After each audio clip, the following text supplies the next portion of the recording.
Start with who you are. Name. That's a deep question.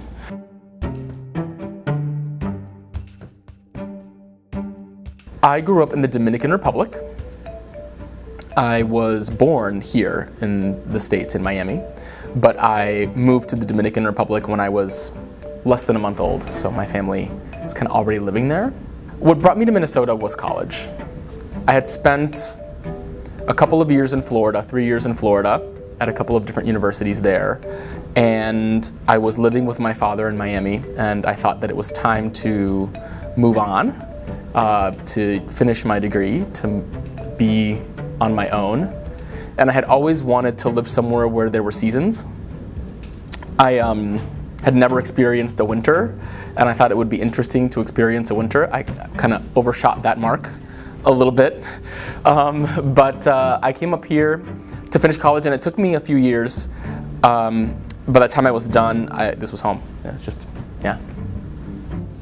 Actually, I think that moving up here was actually pretty easy for me because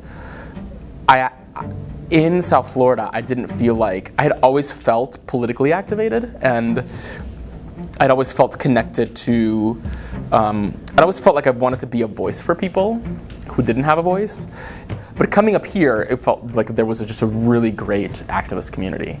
And I very quickly became a part of that, first at the university, and then after the university, just in the community at large. And so in that sense, there were a lot of things here that were really affirming, and that felt really good.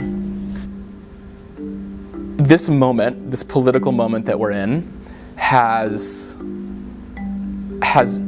woken people up. I think there are people who are activated and who are energetic and who are willing to donate, willing to volunteer, who maybe wouldn't have been before. Unfortunately, we don't have the machinery of the government behind us, right? And so for us to be under attack by this behemoth is going to be very difficult to resist. But if anything is going to do it, it's going to be numbers. It's going to be large groups of people standing up and saying, we're not okay with this.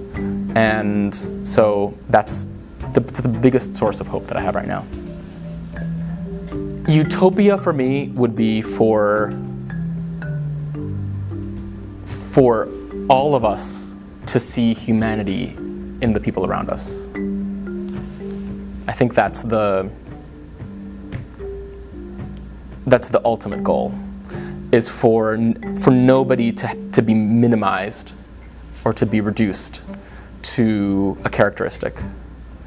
For us to see whole people would be incredible and would change everything.